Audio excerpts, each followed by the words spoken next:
Hey, Nick, this is Rick Bennell at Charlotte Observer. Curious about two things. We've heard about your late start in basketball. I wondered if you could um, say when and explain when and where you started playing organized ball. And also, Bobby Marks from ESPN mentioned that you had a really involved commute every day, apparently, to get to the Patrick School in high school. I'd love for you to tell that story if you wouldn't mind. So I started playing basketball around 14, 15 years old. I was doing a little bit in Jamaica, not really organized, just, guys just playing around in the park every now and then. When I moved, when I came to visit my grandma when I was 15 or when I was 14, that's when I got a scholarship to go to my first high school. And I was just playing in a church league with a couple cousins, couple friends, and a high school coach was there, and that's how he saw me. I played in the church league for the rest of the summer, and then he offered me a scholarship to go to his high school, and then that's how it really started. The story of me commuting from New York to New Jersey every day was a thing. I would take like 2 trains, a bus, and I'll have to probably walk 3 blocks to the school every day from sophomore year to senior year. And, I think it was all worth it in the end. It was an hour and a half, 2 hours worth of commuting every day, but I think it was worth it in the end. When you mention a 1.5, 2-hour commute, is that each way or both ways? I mean, Bobby would just describe it to me as just incredibly involved. It was an hour and a half in the morning, and it was probably 2 hours coming back after practice at night, depending on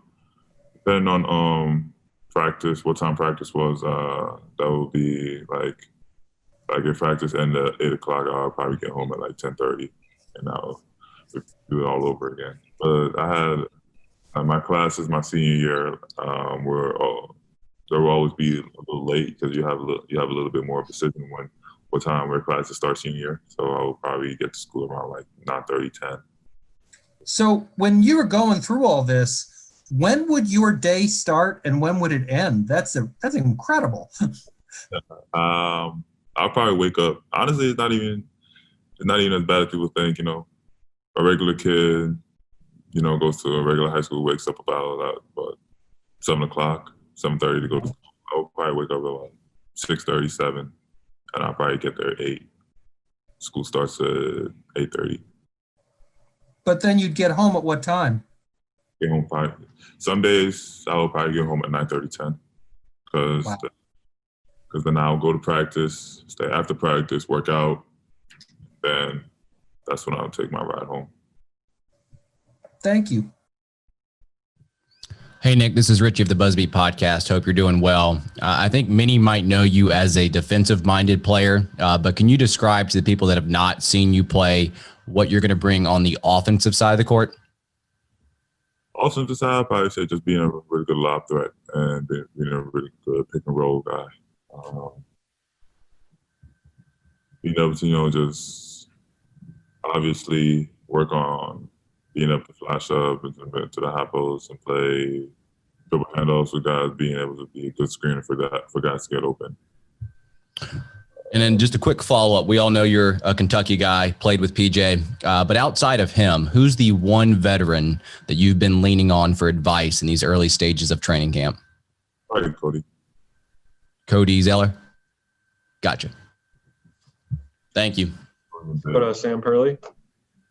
Hey, Nick, Sam with Hornets.com. Got a 2-part question. Just your initial reactions to your first NBA training camp through 3 days, how things are going. I know it's all moved very fast since the draft, but what are kind of your initial impressions of yourself, how you're performing, and the team as well? I think overall, we're just getting better every single day. For me, I'm just trying to pick up on the pace. From college to NBA, the speed of the game is very, very different. It's faster in the NBA, so I'm just trying to get more comfortable with the flow of it and being able to just pick up on and learn as much as possible. And circling back to the first question about growing up in Jamaica, I think you said in the interview recently that you played a bunch of other sports before basketball. I think it was track and stuff like that. I can't remember, but what else did you play before basketball? Basically everything but basketball. So first sport, track and field, soccer, cricket, rugby, tennis, volleyball. So yeah, basically everything but basketball. Have you thought at all about how any of the skill sets or proficiencies in those sports might have helped you in basketball? I think I remember reading Gordon Hayward said, it was a tennis player, said the lateral quickness really helped him in basketball. Do you think there was anything that translated over to the sport you're focused on now? I would say track and field helped me a lot in soccer. Track and field because mostly I did 200, 400, and high jump and long jump. So I definitely think that helped. Soccer, just being able to move, just being able to get up and down the field for a long period of time, just being able to constantly run. I think that helped me a lot too. If you weren't a basketball player, what did you think what would have been the number 2 sport, you think? Definitely soccer. I'd probably be a goalie. Mm-hmm. Thank you. Let's go back to Rick and wrap up.